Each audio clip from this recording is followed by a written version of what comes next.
একটা প্রশ্ন করি, বিয়ে কি সত্যি একটা মেয়ে নতুন জীবন শুরু করে? নাকি একটা মেয়ের জীবনে তখনই স্বাধীনতার দরজা বন্ধ হয়ে যায়? এই পৃথিবীতে এমন অনেক মেয়ে আছে যাদের আসল পায়ের শিকল নেই, কিন্তু তবুও তারা বন্দী হয়ে বাঁচে। বিয়ের পর একটা মেয়ের জীবন কতটা বদলে যায় জানেন? অনেক সময় তার স্বপ্ন, ইচ্ছা আর স্বাধীনতা সব কিছুই ধীরে ধীরে শেষ হয়ে যায়, হারিয়ে যায়। বিয়ের পর কেন আমাদের মেয়েদের জীবনটা এমন হয়ে যায় যেন সে নিজের জীবনেই বন্দী? সত্যি কথা বললে এই সমাজে এমন অনেক মেয়ে আছে যাদের পায়ে শিকল নেই, কিন্তু তবুও তারা স্বাধীন না। আসলে আমরা সংসার করতে এসে অনেকেও, ধরতে গেলে 80% মেয়েদের জীবনে এরকম, আর 20% যাদের লাক ভালো তারাই আমরা ভালো স্বামী, ভালো সংসার, ভালো শাশুড়ি পাই। প্রতিদিনই তো কত ডেইলি ব্লগ বানাই, আজ ভাবলাম এমন কিছু নিয়ে কথা বলবো যেটা আসলে আমাদের মেয়েদের সাথেই ঘটে। একটা কথা কি জানেন, এই সমাজে এমন অনেক মেয়ে আছে আসলে বাইরে থেকে মনে হয় তাদের জীবনটা কত সুন্দর, কিন্তু ভিতরে ভিতরে তারা যেন এক অদৃশ্য শিকলে বাঁধা।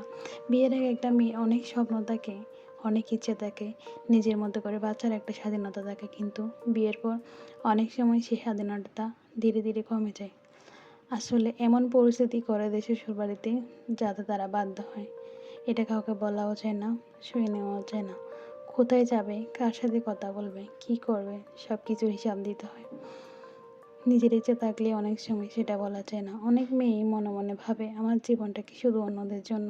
সংসার সামলানো, সবার খেয়াল রাখা, এসব করতে করতে অনেক সময় নিজের স্বপ্নগুলি হারিয়ে যায়। কতই না স্বপ্ন দেখে আমরা পড়ালেখা করি, আমরা জিপিএ পাই, কিন্তু অধিকাংশ মেয়েরাই কি পারে ভালো চাকরি করতে, নিজের পায়ে দাঁড়াতে? তার আগেই তাদের স্বপ্নটা মাটিতে চূর্ণ হয়ে যায়, স্বপ্ন ভেঙে যায় বিয়ের পর। অধিকাংশ মেয়ের সাথে এটাই ঘটে। বাইরে থেকে সবাই ভাবে মেয়েটা খুব সুখে আছে, কিন্তু তার ভিতরে কষ্টটা কেউ দেখে না। অনেক সময় একটা মেয়ে শুধু একটু সম্মান চায়, একটু বোঝাপড়া চায়, এত কিছু করার পরও কিন্তু তাদের মন পাওয়া যায় না। এটা বেশিরভাগ মেয়ের ক্ষেত্রেই ঘটে। একটু নিজের মতো করে বাঁচার জায়গা চাই, যেটা সব মেয়েরাই পায় না। কারণ বিয়ে মানে তো কারাগার না, বিয়ে মানে দুজন মানুষ এক অন্যকে সম্মান করে পাশে থাকা। একটা মেয়ের স্বপ্ন আছে, একটা মেয়েরও নিজের জীবন আছে, কিন্তু তা তারা মানতে রাজি না। ইসলামে মেয়েদেরকে বলা হয়ে থাকে রানীর মতো করে রাখতে, কিন্তু তারা সেই আগের যুগে 4টা বিয়ে নিয়ে পড়ে থাকে। যেখানে একটা মেয়েকে ভালো করে সম্মান দেওয়া হয় না, সেখানে 4টা বিয়ের স্বপ্ন দেখে তারা। কি অদ্ভুত সমাজ! একটা মেয়ের জীবন আছে, স্বপ্নেও আছে, তাই কখনো কোনো মেয়ে স্বাধীনতাকে শিকল দিয়ে বাঁধবেন না। কারণ স্বাধীনতা ছাড়া কোনো মানুষ সত্যিকারের সুখে থাকতে পারে না।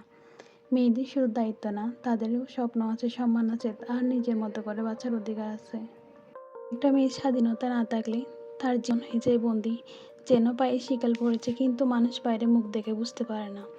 আসলে শিকল পায়ে পড়লে কি শুধু শিকল পরা হয়ে যায়? যেটা মানুষকে বাধ্য করা হয় যে এটা করা যাবে না, ওটা করা যাবে না, এটাও এক প্রকার শিকল বাঁধা, মানসিকভাবে কষ্ট দেওয়া, তার স্বপ্নকে মাটি করে দেওয়া। স্বপ্ন, সম্মান, স্বাধীনতা খুবই গুরুত্বপূর্ণ একটা মেয়েদের। তাই সবাইকে বলবো, সবাই প্লিজ নিজের মতো করে উপার্জন করেন। আপনি যেভাবেই পারেন, আপনি ফ্রিল্যান্সিং পারেন, আপনি ব্লগ বানিয়ে পারেন, আপনি যেভাবে পারেন চাকরি করে পারেন। এগুলোকে অবমূল্যায়ন করা যাবে না। মেয়েরা শক্তিশালী, তাদের শুধু সাহস আর সুযোগের প্রয়োজন। ছোট থেকে শুরু করলেও একদিন তারা নিজস্ব জীবন গড়ে তুলতে পারবে। আপনি যদি কোনো মেয়ের জীবন দেখেন, তার স্বপ্ন শুনুন, তার স্বাধীনতাকে সম্মান করুন, কারণ তার জীবনও আমাদের মতোই গুরুত্বপূর্ণ। তো ভিডিওর সবশেষে বলবো, সবাই প্লিজ নিজেকে সময় দিন, নিজেকে সম্মান দিন, আর নিজেকে বুঝুন, যাতে সবাই আপনাকে গুরুত্ব দেয়। মেয়েদের স্বাধীনতা নিয়ে এটুকুই বলার ছিল।